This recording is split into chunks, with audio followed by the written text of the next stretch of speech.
हम आप सबके मध्य में विराजमान इस राधा रसामृत को सुशोभित कर रही श्रीमद् भागवत। 3 दिन से कथा चल रही है, पर चौकी पर भागवत जी बैठी हैं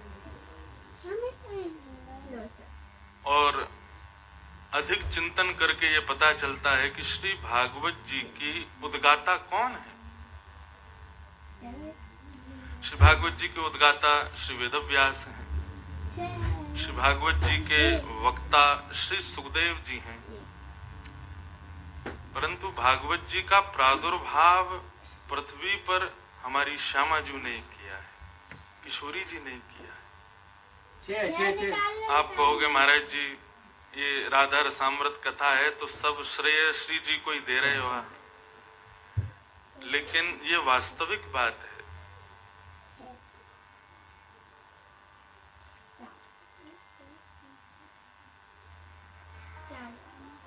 कल एक पद भाव मन में आ रहा था, तरवर छाँव तीर यमुना के सुआ पढ़ावत डोर। किशोरी जी कैसे भ्रमण कर रही हैं? बोले तरवर छाँव तीर यमुना के और अपने हस्त कमल के ऊपर सुख को बोले। तरवर छाँव तीर यमुना के सुआ पढ़ावत डोले। क्या पढ़ा रही हैं? भागवत जी पढ़ा रही हैं। गोपी कदाचिन मणि पिंजरस्थम सुको वचो वाचयितुम प्रवृत्त आनंद कंद ब्रज चंद कृष्ण गोविंद दामोदर माधवे। शास्त्र क्या करते हैं कि किशोरी जी के नित्य गोलोक में एक मणि का पिंजरा है और उस मणि के पिंजरे में एक सुख पक्षी रहता है और उस सुख पक्षी को किशोरी जी अपने सुख के लिए रखती हैं। क्यों? उसको रटा दिया है क्या? कृष्ण माधव गोविंद गोपाल मधुसूदन हरि। वो पूरे दिन यही बोलता रहता हो, किशोरी जी उसी ध्यान में रहती हैं। परंतु एक दिन जब किशोरी जी के अंतःपुर में श्याम सुंदर पधारे, सब सहचरियों ने प्रणाम किया, सब सखियों ने वंदन किया, सबने नमन किया, लेकिन उस सुख ने प्रणाम नहीं किया। जब ठाकुर जी चले गए तब किशोरी जी उस सुख से बोली, अरे तेने प्रणाम क्यों ना कियो? बोले कौन को प्रणाम करनो? बोले ये जो आए सांवरे सलोने तेने इनको प्रणाम क्यों ना कियो? सुख बोलो जे कौन है, मैं जानू ही ना हूं। बोले तू पूरे दिन गोविंद बोले, हरि बोले, माधव बोले, मधुसूदन बोले, ये उन्हीं के तो नाम हैं। सुख बोले हमने तो रट लियो है, लेकिन हम जिनको नाम बोले उनको नहीं जानते। तब किशोरी जी बोली, जाने बिन न होए परतीति, बिन परतीत होत नहीं प्रीति। जब तक जानोगे नहीं तब तक प्रीति के। बंधुओं ये कथा है। आजकल हमारे वृंदावन में श्री राधा नाम, कृष्ण नाम, महामंत्र आदि आदि मंत्रों का उच्चारण करने का बड़ा प्रचलन चल गया है। लोग नाम तो उच्चारित कर रहे हैं, लेकिन नामी को जाने बगैर यदि उच्चारण करोगे तो उसका प्रभाव नहीं होगा। विश्वास मानिए, जब औषधि के प्रति आपका भाव होगा ना कि इससे मेरा रोग दूर होगा, उसको तब सेवन करोगे तभी रोग दूर होगा। अगर बिना औषधि के तत्व को जाने औषधि ले लोगे तो कई बार रोग ठीक नहीं होते। राधा नाम, कृष्ण नाम, ये हरि नाम, ये औषधि हैं। जब तक इनके तत्व को समझोगे नहीं तब तक इनको उच्चारण करने से वो लाभ नहीं मिलेगा जो मिलना चाहिए। किशोरी जी बोली, अरे सुख तू तो रट करके बोलता है, जानता नहीं है ये कौन है? बोले जानता नहीं हूं। तब तरवर छाँव तीर यमुना के सुआ पढ़ावत डोले। किशोरी जी उस सुख पक्षी को पढ़ाती हैं। ये माधव कौन है, मधुसूदन कौन है, कृष्ण कौन है, उनके बारे में उस सुक पक्षी को ज्ञान देती। और वही सुकाचार्य जी जब भूमंडल पर पधारे तो यम प्रव्रजन्तमनुपेत अपेत कृत्यम द्वैपायनो विरह कातर आजुहाव पुत्रेति तन्मयतया तरवोभिनेदु तम सर्वभूत हृदयं मुनिमानतोष। बंधुओं, भागवत को प्रकट तो किया श्री वेदव्यास जी ने, परंतु जो सुख ने इसमें भरा वो किसी ने नहीं। और वो सुख कौन है? श्री किशोरी जी के ही गोलोक धाम के, उनके निज सुख के ही सहचर्य हैं सुख। और वही सुख पृथ्वी पर आए और आकर के हम सबको भागवत श्रवण कराए। तो कौन हुआ भागवत का उद्गाता? श्यामा जी, हमारी किशोरी जी। आज हम रसिक जनों की वाणी सुनते हैं, इतने सारे पद हम लोग यहाँ पर बैठ करके चर्चा में लाते हैं। इन सब पदों का लेखन हमारे रसिक जनों ने अपनी भाव समाधि में किया, परंतु उनको भाव समाधि में ले जाने वाली श्रीमद् भागवती है। क्षमा कीजिएगा, बिना भागवत आश्रित हुए यदि आप इन भाव साम्राज्य की चर्चाओं को सुनोगे ना, तो हो सकता है आपके हृदय में कभी संशय आ जाए। श्रीमद् भागवत अधिकार देती है, और जब भागवत का आश्रय लोगे तब इन भाव साम्राज्यों की बातों को समझ पाओ। लीला सच बताएं तो केवल यहाँ पर हम सबको आनंद करने के लिए सुनाई जाती है, परंतु उसके गूढ़ रहस्य, उसके गूढ़ तत्व, श्री किशोरी जी ठाकुर जी के प्रेम में कहीं हमको काम का दर्शन ना हो जाए, उसके लिए भागवत रूपी औषधि का लेना बहुत जरूरी है। इसलिए भैया, रसिक जनों की चर्चा, ब्रज लीला, ब्रज चर्चा, ये सब सुनने में अच्छी लगती हैं, परंतु ये सदा के लिए हृदय को घर कर जाए, उसके लिए भागवत का आश्रय लो। किशोरी जी ने सबसे पहले भागवत को ही पृथ्वी पर श्री वेदव्यास जी के हृदय में उजागृत किया, उसका उद्घाटन किया। और जब व्यास जी के हृदय में भागवत उद्घाटित हुई, व्यास जी ने अपनी कलम ही प्रवाहित कर दी, बोले अब कुछ लिखना ही नहीं है। ऐसी भागवत है। तो 3 दिन से भागवत जी रखी है सामने, उन्हीं का पूजन हो रहा है। वो कथा राधा रसामृत की, इसमें कोई अतिशयोक्ति नहीं है। हर कथा में व्यासपीठ पर भागवत जी होती हैं, क्योंकि भागवत की कथा होती है। परंतु यहाँ पर राधा रसामृत की कथा जब हो रही है, तो श्रीमद् भागवत के भी 18,000 श्लोक श्रोता बन के सुन रहे हैं। पर ब्रह्म परमात्मा जगदीश्वर जगन्नाथ, जो कोई भी ये शब्द हम कहते हैं भगवान के प्रति, वह भी जो तत्व है, वो भी तो किसी का ध्यान करता है, समाधि लगाता है, तो वो श्री जी ही है, हमारी लाडली जी। ऐसी लाडली जी के मंगल भाव हम आप सब लोग श्रवण कर रहे हैं। आज जिस पद से कथा का प्रारंभ हुआ, ये विनय का पद है। हम किशोरी जी से प्रार्थना कर रहे हैं कि हे किशोरी जी, एक ही अभिलाषा है हमारी, एहो विधि ना तो पे अचरा पसार मांगू, जन्म जन्म दीजो याही ब्रज बसी। किशोरी जी ऐसी कृपा करें, ये जन्म तो हमारे जहां तहां जैसे तैसे है गए, लेकिन हमारो अगलो जन्म, अच्छा एक बात कहें, हमारी ब्रज की परंपरा में वैकुंठ की इच्छा नहीं है, क्षमा कीजिएगा। हमारे ब्रज की परंपरा में, हमारी ब्रज की परंपरा तो किशोरी जी ठाकुर जी बांके बिहारी जी से यही प्रार्थना करते हैं,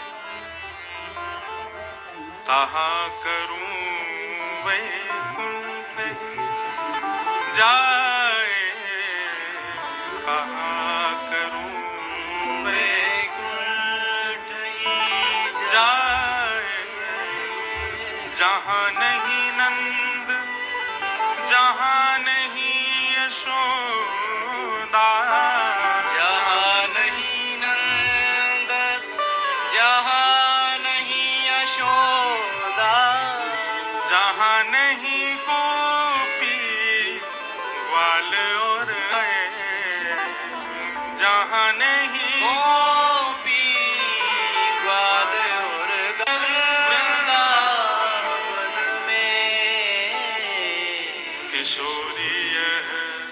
अभिलाषा मन में किशोरी अभिलाषा।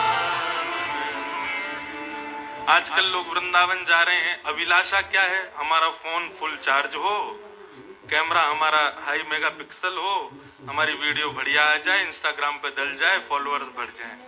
अरे कितने बड़े भाव से वंचित हो रहे हैं हम। ब्रज जाओ, वृंदावन जाओ तो इन अभिलाषाओं के साथ जाओ।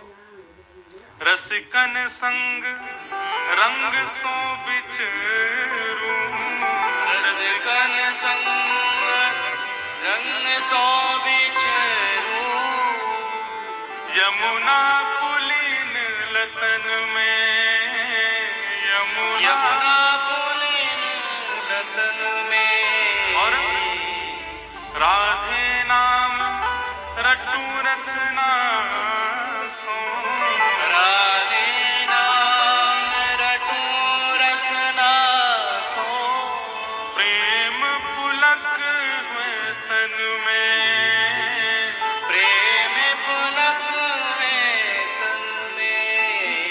ये अभिलाषा अभिलाषा मन में किशोरी अभिलाषा।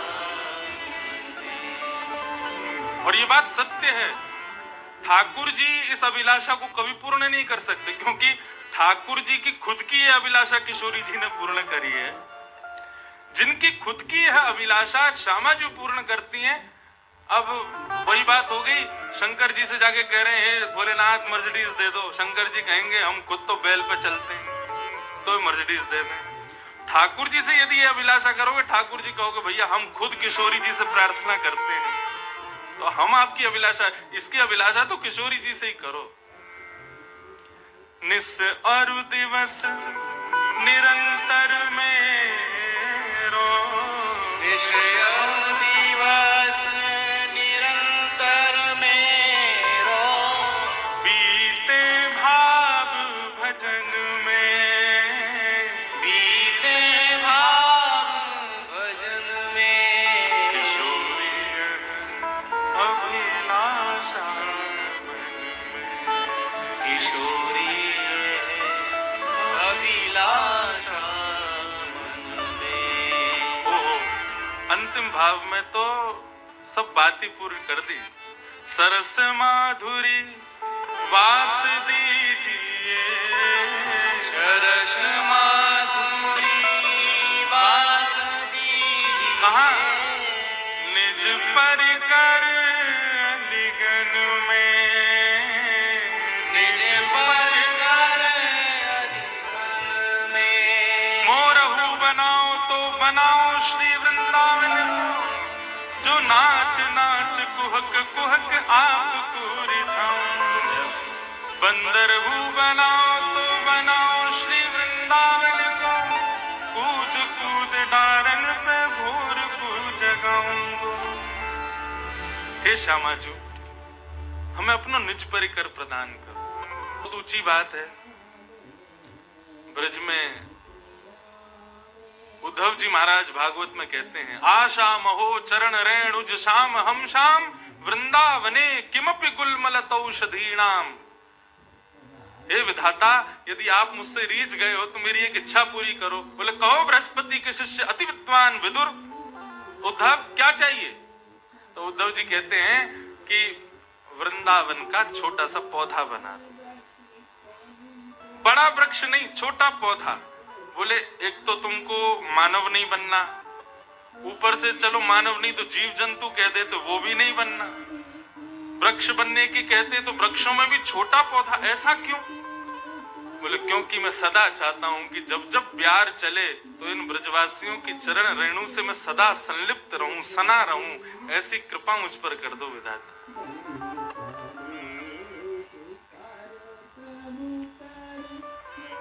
एक भोरी सखी जी का पद है,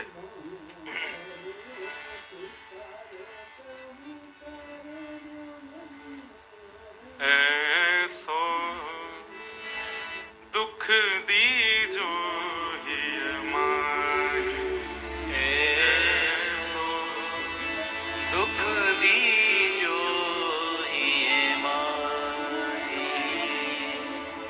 संसार के लोग सुख संपत्ति घर आवे, कष्ट मिटे तन का, ओम जय जगदीश हरे। परंतु श्री किशोरी जी की सहचरियां ऐसो दुख दीजो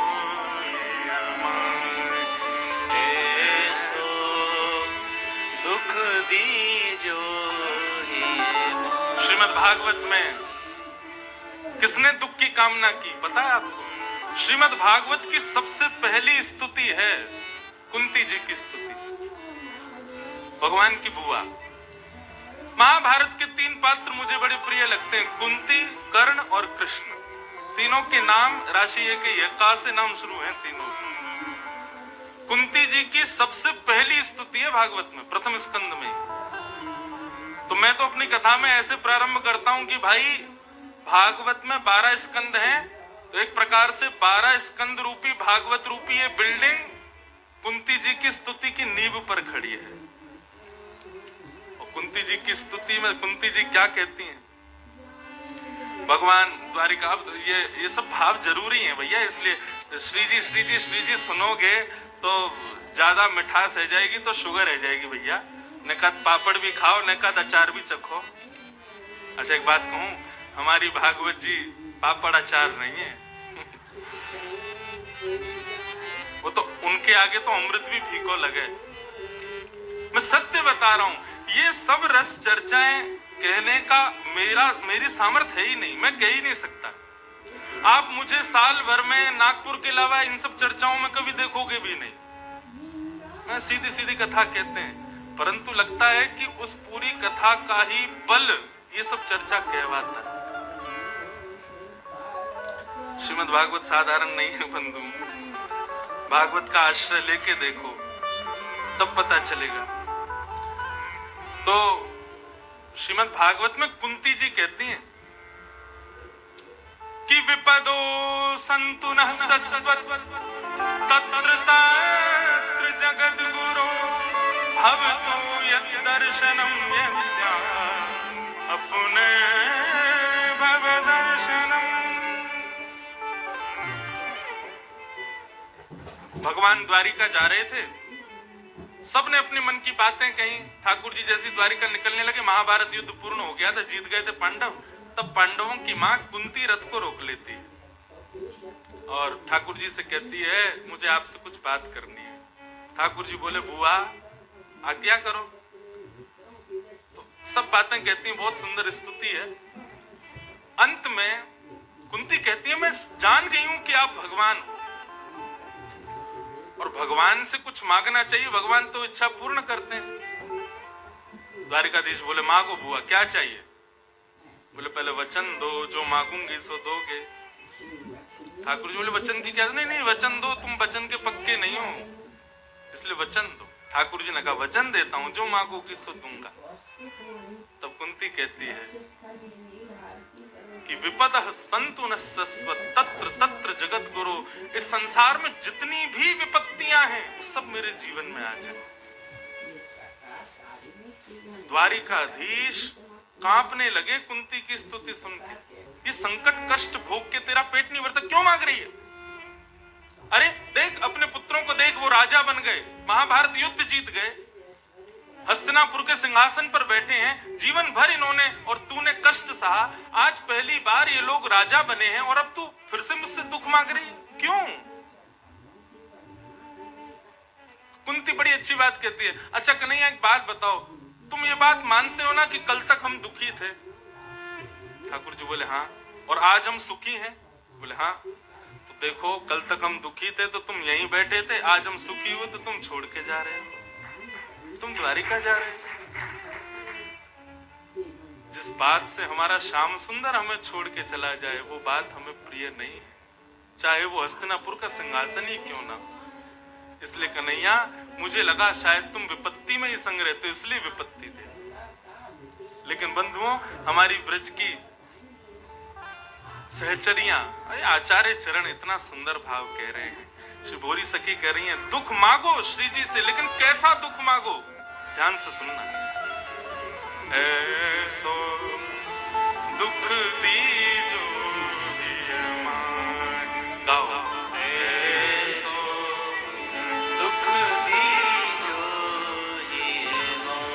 ऐसो दुख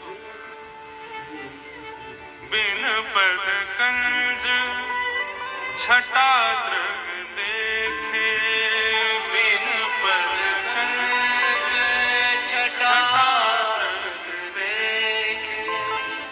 जब तक श्री जी आपके चरणों का दर्शन ना करें, जब तक आप युगल के चरणों का दर्शन ना करें, तब तक को सुहावे नाई प्यारी जू, को सुहावे नाई प्यारी जू, को सुहावे नाई श्यामा जू, को सुहावे नाई श्यामा जू। दुख दीजो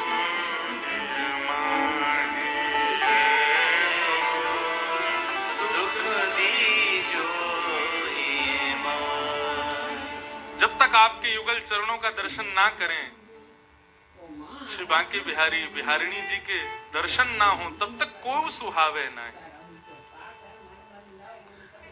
ये स्थिति एक प्रकार से भोरी सखी जी ने यहाँ पर वैष्णवों की स्थिति भी बताई है। अब देखो, आप सब लोग अपने हैं, आप सबके मध्य में कह सकता हूं, हमारी स्थिति समदन जी कैसी है? ये हमारी समदन है, हंस क्यों रहे हो? हमारे लाला की सासू माँ है, रोज इतरा के आवे लाला, अपनी सास को दिखावे। देखो हमारे घर की, अपने घर की स्थिति बताऊं। अब ब्याह शादियां होती हैं घर में, परिवार में, रिश्तेदारों में, नातेदारों में, सब लोग जाते हैं, दुल्हा दुल्हन की बलैया लेते हैं। अरे राम सिया सी जोड़ी है, अरे देखो तो कैसे सुंदर लग रहे हैं भैया, कोई की नजर ना लगे। लेकिन हमसे सच पूछो, हमको कोई नहीं सुहाता। दुल्हा दुल्हन चाहे कितने बढ़िया लग रहे हो, परिवार के क्यों ना हो, हमको नहीं बढ़िया लगते। अरे अपनी श्यामा जी के आगे, ठाकुर जी के आगे कोई सुहावे?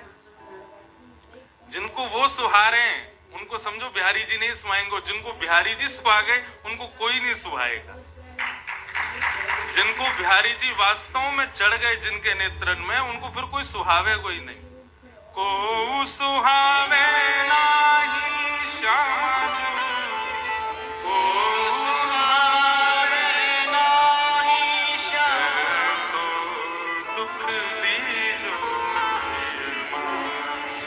ऐसो दुख दीजो हे मां। और क्या कह रहे हैं? काहू सो मिलवो न सुहावे, काहू सो मिलवो न सुहावे, बातन सो घबराई, बातन सो घबराई, बस्ती छोड़ एकांत बिठावे, बस्ती छोड़ एकांत बिठावे, जग सब शून्य दिखाई,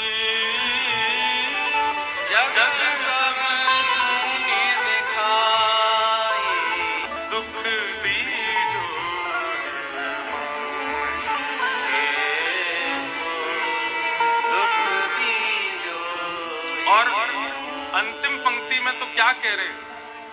भोरी ऐसे दुख बिन प्यारी, भोरी ऐसे दुख बिन प्यारी, जीवन व्यर्थ जन्म ही, जीवन व्यर्थ जन्म ही,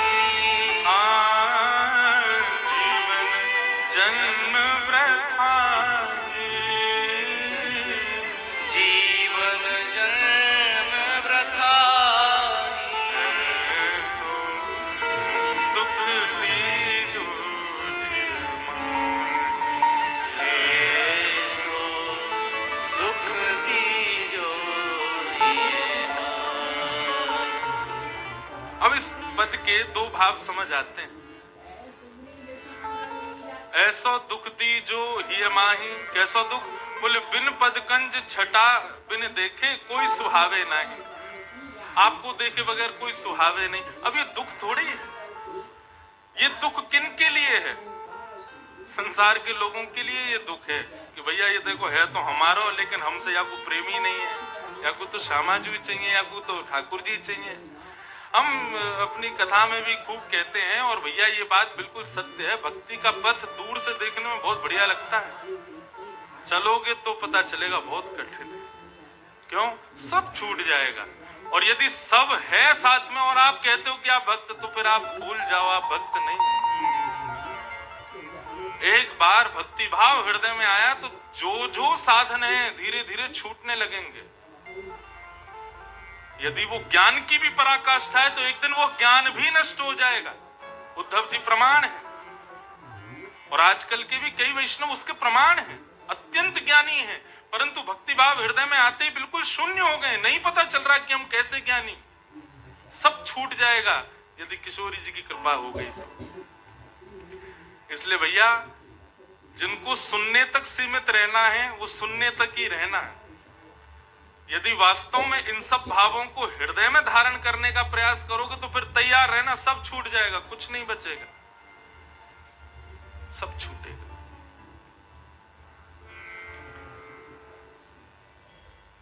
परंतु हमारे रसिक जन कहते हैं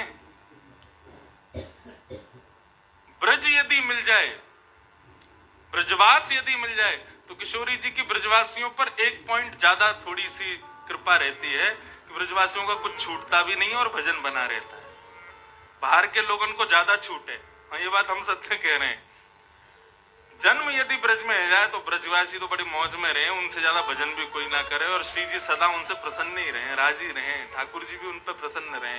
या हमारे ब्रज के सब रसिकों ने अपने भावों के अंत में यही कहा कि ब्रज में बसाओ। क्यों?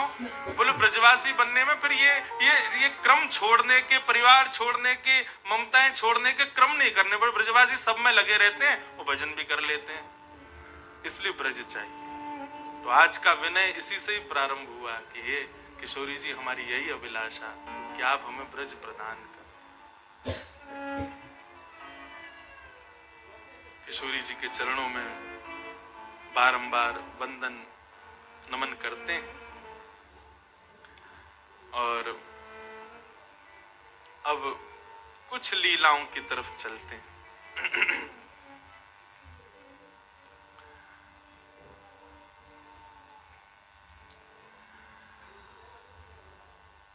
कल हम लोगों ने दर्शन किया कि श्री किशोरी जी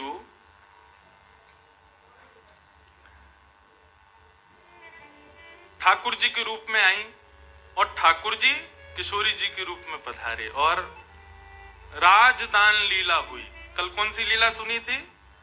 राजदान। बाकी तो दान लीला है, कल की राजदान लीला थी, क्योंकि कल दोनों अदला बदली हुई थी।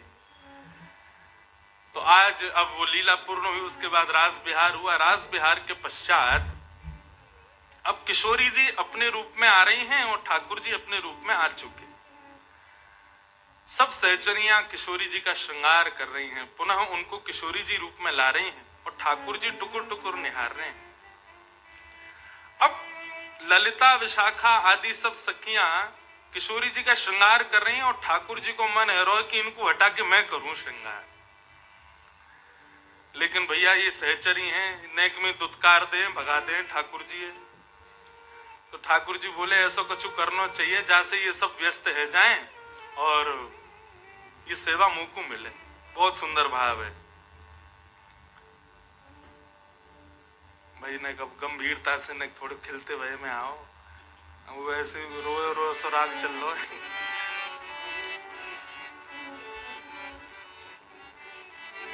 हाँ बस बढ़िया। हाँ, रागों से भी भूमिका बनती है।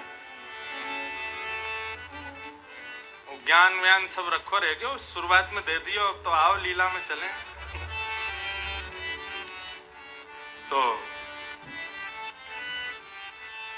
ठाकुर जी देख रहे हैं कि भैया श्री जी को श्रृंगार है रहे हो है, कितनी सौभाग्यवंत है ललिता, विशाखा आदि सब सखियां। बताओ श्री जी के कानन को ऐसे पकड़ के कुंडल पहना रही हैं, श्री जी के पत्रावली को श्रृंगार कर रही हैं, चुनरी लाके उड़ा रही हैं, बीच बीच में श्री जी को जल की प्यास लगे तो अपने हाथन से जल पिला रही हैं, पावन में पाजेब पहना रही हैं।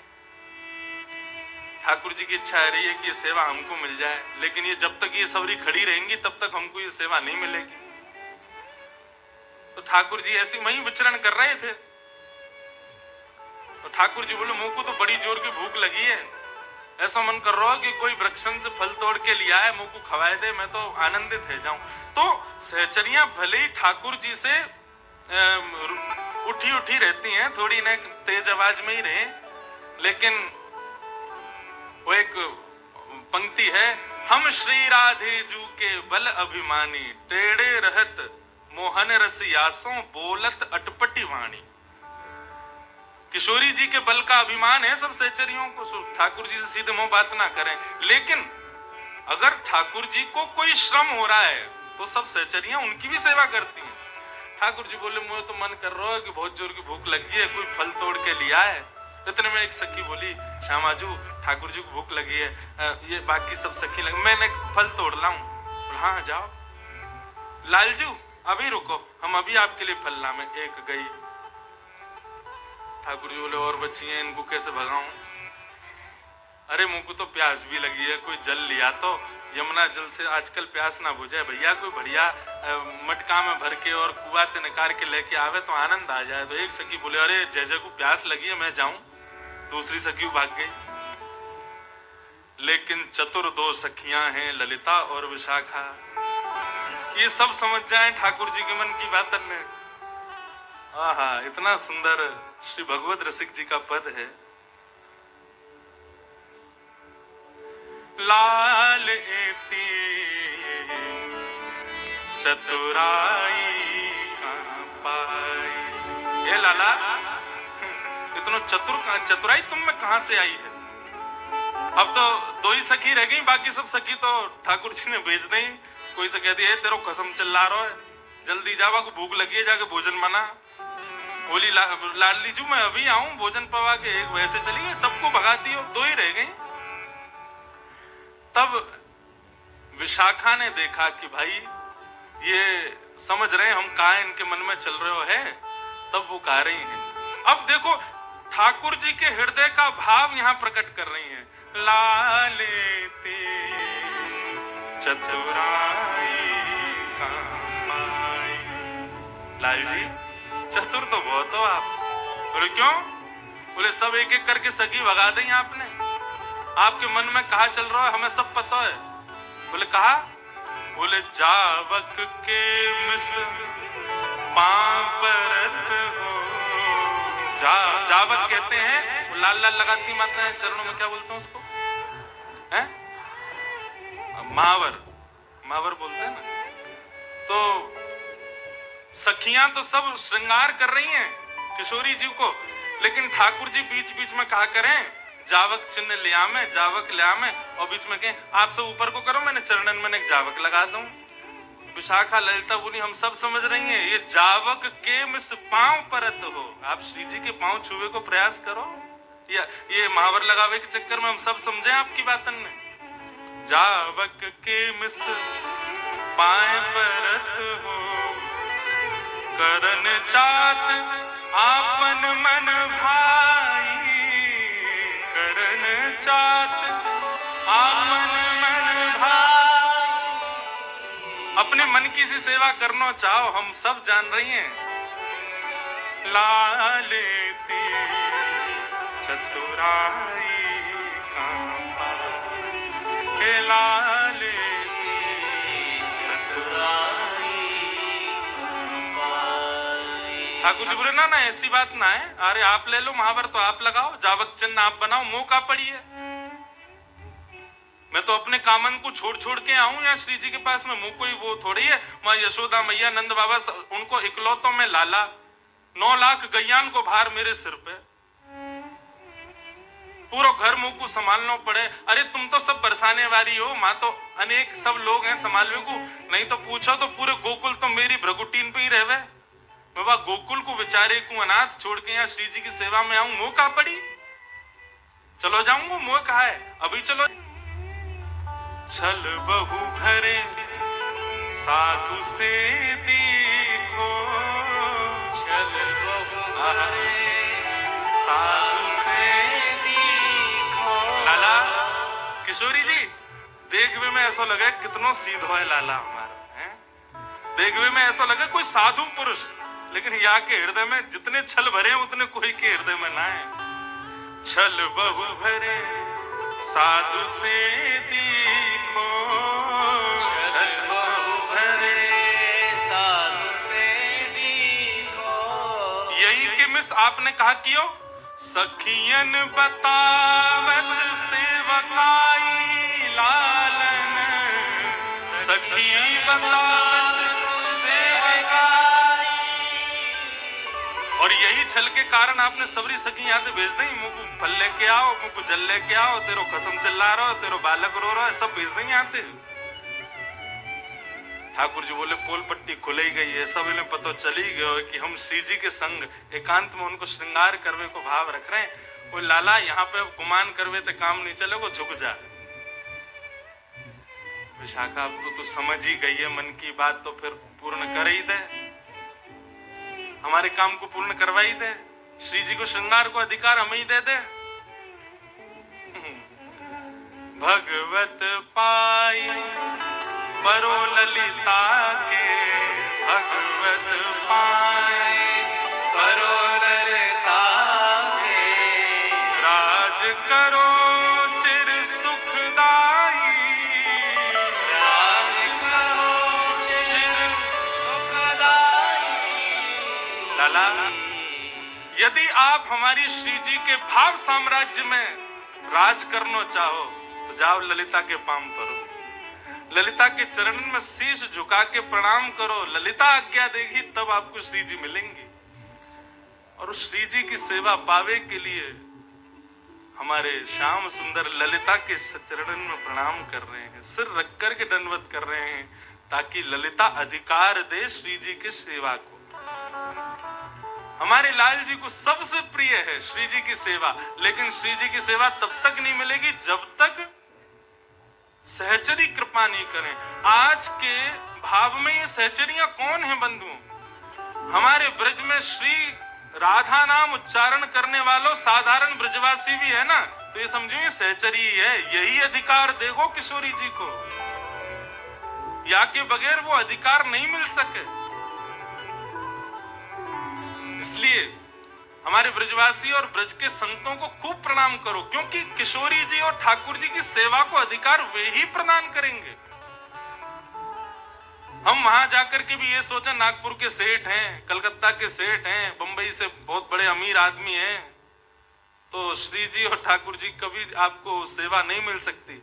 वहां जाकर के तो अपनी ठकुराई और अपने भाव सब भूलो और ब्रजवासी और सब सहचरी के चरणन में नाक रगड़ के प्रणाम करो, वे प्रसन्न है गए तो श्री जी आपको सहज मिल जाएंगे। दोनों पक्ष हैं, भाव पक्ष से तो श्याम सुंदर ललिता को भी प्रणाम करने को तैयार हैं यदि श्री जी की सेवा मिले, लेकिन हम आप सबके पक्ष में यहाँ पर भगवत रसिक जी आज्ञा कर रहे हैं, भैया सदा ब्रज के रसिकों को प्रणाम करते रहो, दंडवत करते रहो, नमन करते रहो, उनमें अवगुण मत देखो, क्योंकि वे ही आपको श्री जी और ठाकुर जी की सेवा देंगे, उनके बगैर ये मिलना असंभव है। लाले ते कहाँ पाई चतुराई, लाले ते कहाँ पाई चतुराई।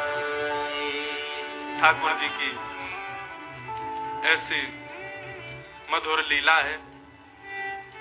ललिता विशाखा आदि सखियन को भी प्रणाम करें कि श्री जी की सेवा मिले।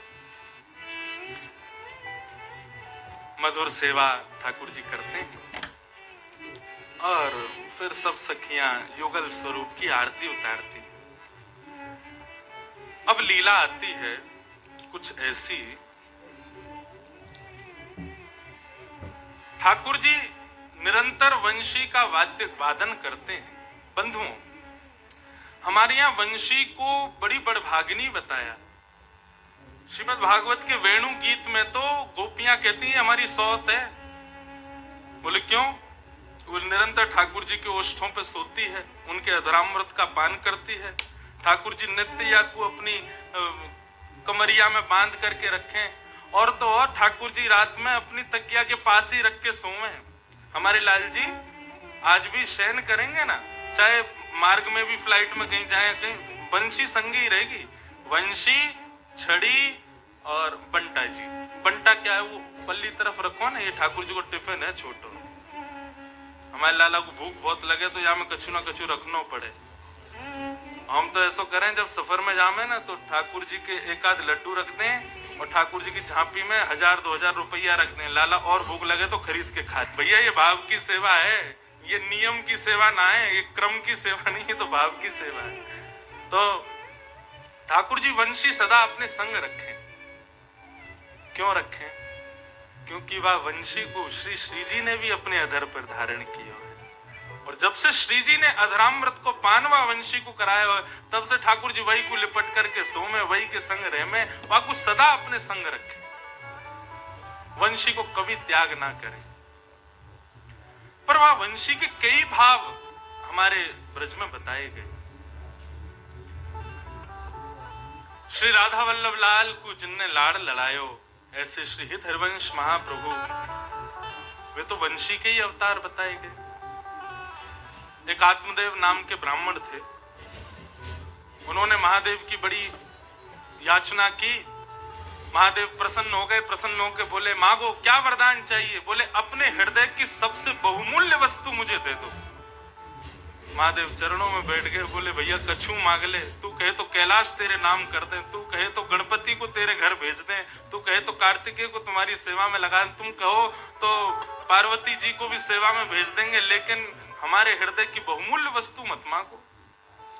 अब ब्राह्मण को लगा कोई बहुत ही महंगा कोई रत्न होगा, कोई ऐसी मणि होगी जिससे मेरा पूरा जीवन बिना कुछ बिना कुछ किए ऐसे ही निकल जाएगा। वो तो हट करने लगा, नहीं अब तो आपके हृदय की बहुमूल्य वस्तु ही चाहिए मुझे। तब देवादिदेव महादेव अपने हृदय के ठाकुर श्री राधा वल्लभ जी को लेकर प्रकट हो गए और उस आत्मदेव ब्राह्मण को यहाँ आप लोगों ने तो बजाई ताली, लेकिन राधा वल्लभ जी तो बेचारे बड़े परेशान है गए। क्यों? वाने हृदय की सबसे बहुमूल्य वस्तु मांगी और वो ठाकुर जी थे। महादेव ने कही लो हमारे हृदय की बहुमूल्य वस्तु। आत्मदेव बोले जे कहा दियो आपने, मैं तो सोचो आप कोई मणि दोगे, कोई रत्न दोगे, आप तो ये ठाकुर जी से ये सेवा एवा हम पे ना पे। बोले भैया यही है मेरे हृदय के सबसे बहुमूल्य वस्तु। आत्मदेव जी ले तो आए, लेकिन भाव से उनको तो ये लगता है ये तो और खर्चा बढ़ गए मेरे। तब किशोरी जी ने आज्ञा दी वंशी को, हमारे लाल जी को कष्ट नहीं हो, श्रम नहीं हो, आप पृथ्वी पर जाओ। तब ठाकुर जी की वंशी ही श्री हित हरिवंश महाप्रभु के रूप में पधारे और आकर के आत्मदेव जी से ठाकुर जी को लाकर के वृंदावन में विराजमान किया। हम अपने पद में गाते हैं ना, जो विश्राम में पद गाते हैं, आतुर है हरिवंश पुकारो, श्री राधा राधा नाम, तब सघन कुंज यमुना तट आयो, श्री राधा वल्लभ।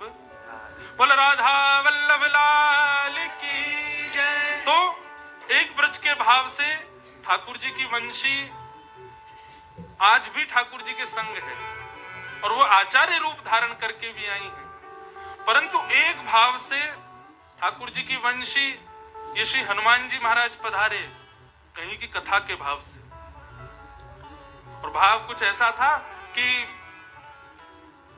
भगवान श्री राम जब अपनी लीला पूरी करके जाने लगे, तब हनुमान जी ने प्रार्थना की, बोले भगवान आप लंका से वापस अयोध्या जा रहे हैं, बीच में दंडकारण्य में कुछ संत आपकी प्रतीक्षा कर रहे हैं, उनको दर्शन दे दीजिए। राम जी बोले अभी हम पे समय नहीं है, 14 वर्ष पूर्ण हो गए, अभी हमको निश्चित अभी अयोध्या पहुंचना है, नहीं तो भरत जीवित नहीं मिलेगा। हनुमान जी बोले वहां एक भरत नहीं मिलेगा, यहाँ लाखों भरत मर जाएंगे।